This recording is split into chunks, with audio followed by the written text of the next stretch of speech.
Shalom sahabat Kuntum yang terkasih, kita jumpa lagi di awal pekan ini pada hari Senin tanggal 24 Januari tahun 2022.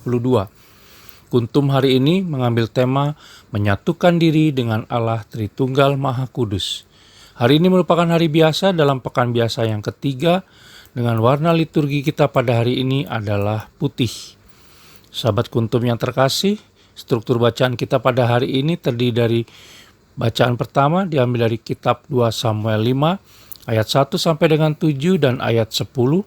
Mazmur tanggapan diambil dari kitab Mazmur 89 ayat 20 sampai dengan 22 dan ayat 25 sampai dengan 26. Adapun bait pengantar Injil diambil dari kitab 2 Timotius 1 ayat 10 dan Injil sendiri pada hari ini diambil dari Injil Markus 3 ayat 22 sampai dengan 30. Bacaan Injil kita pada hari ini dapat kita baca pula dalam Injil Matius 12 ayat 22 sampai dengan 32 dan pada Injil Lukas 11 ayat 14 sampai dengan 23. Baik sahabat Kuntum yang terkasih, saya akan bacakan bacaan Injil kita pada hari ini yang diambil dari Injil Markus 3 ayat 22 sampai dengan 30. Yesus dan Beelzebul. Dan ahli-ahli Taurat yang datang dari Yerusalem berkata, "Ia kerasukan Beelzebul, dan dengan penghulu setan ia mengusir setan." Yesus memanggil mereka, lalu berkata kepada mereka dalam perumpamaan, "Bagaimana iblis dapat mengusir iblis? Kalau suatu kerajaan terpecah-pecah, kerajaan itu tidak dapat bertahan. Dan jika suatu rumah tangga terpecah-pecah, rumah tangga itu tidak dapat bertahan. Demikianlah juga kalau iblis berontak melawan dirinya sendiri, dan kalau ia terbagi-bagi, ia tidak dapat bertahan, melainkan sudahlah tiba kesudahannya.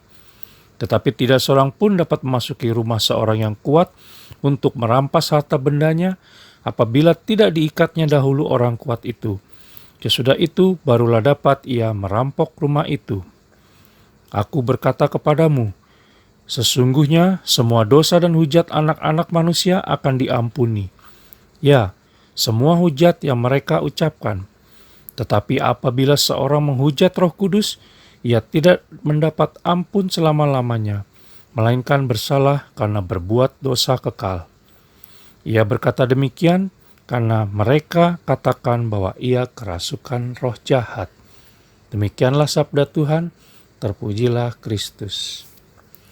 Sahabat Kuntum yang terkasih, bacaan Injil pada hari ini masih meneruskan bacaan Injil pada hari Sabtu, tanggal 22 Januari 2022 kemarin lusa, yaitu dari Injil Markus 3 ayat 20 sampai dengan 21, di mana Yesus Kristus dianggap tidak waras oleh kaum keluarganya ketika mereka mendengar perkataannya.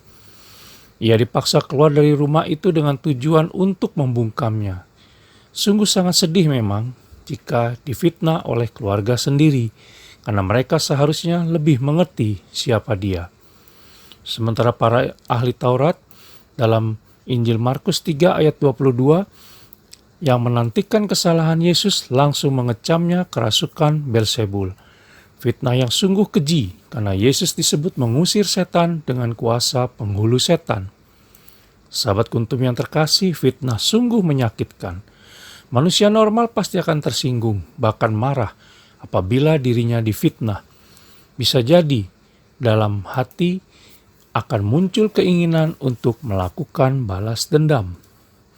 Tetapi Yesus Kristus menjawab seluruh fitnah tersebut dengan penjelasan yang logis. Kita bisa lihat dalam Injil Markus 3 ayat 23 sampai dengan 27. Dan ia tetap yakin dengan dirinya, karena ia melakukan karyanya dengan kekuatan Roh Kudus yang adalah roh kebenaran. Dengan menghujat Roh Kudus berarti sengaja menutup-nutupi suatu kebenaran. Orang-orang seperti ini dengan sendirinya tidak dapat diselamatkan, sebagaimana kita bisa lihat dalam Injil Markus 3 ayat 29. Mengapa demikian? Karena mereka tidak mau mencari kebenaran dan terus hidup dalam kejahatannya.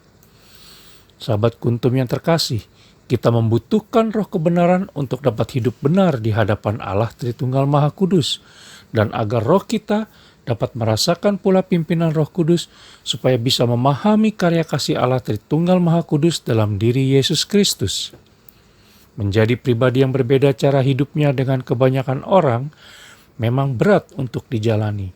Ada banyak tantangan dan hambatan.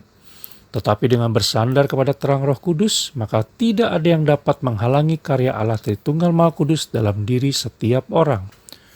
Roh Kudus mampu melampaui segala tantangan dan persoalan. Bahkan kekuatan iblis pun tidak akan melampaui kekuatan Roh Kudus. Sahabat Kuntum yang terkasih, bacaan Injil hari ini kembali mengingatkan kita untuk mempunyai sikap yang menjauhi neraka karena menghujat Roh Kudus dan membangun kesatuan dengan Allah Tritunggal Maha Kudus sendiri. Sebab barang siapa bersekutu dengan Allah Tritunggal Maha Kudus, maka hidupnya berada dalam rahmat keselamatan kekal. Allah Tritunggal Maha Kudus sudah menyatakan dirinya, dan manusialah yang sekarang menanggapi tawarannya itu. Manusia diberi kebebasan. Yang menerima dia, maka hidupnya dalam kesatuan dengan Allah Tritunggal Maha Kudus. Karena panggilan kita sebagai orang beriman adalah senantiasa bersatu dengan Allah Tritunggal Maha Kudus. Sementara yang menolak dia, hidupnya akan terpecah-pecah. Demikianlah sahabat Kuntum yang terkasih, selamat memulai minggu baru. Shalom, terima kasih dan selamat pagi.